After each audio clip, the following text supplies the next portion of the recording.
Бях сам.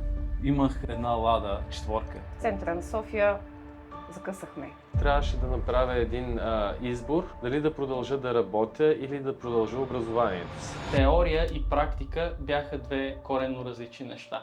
Представете се. Казвам се Севделин Ананиев и съм основател на фирма Gold Group. Казвам се Гюлшен Ананиева. Аз се казвам Иса или за една част от мои приятели познати, както е по-лесно, Мартин. Казвам се Светлин Севдалинов. През коя година създадохте компанията? Далечната 1999 година. Стартира я главата на семейството, съпругът ми.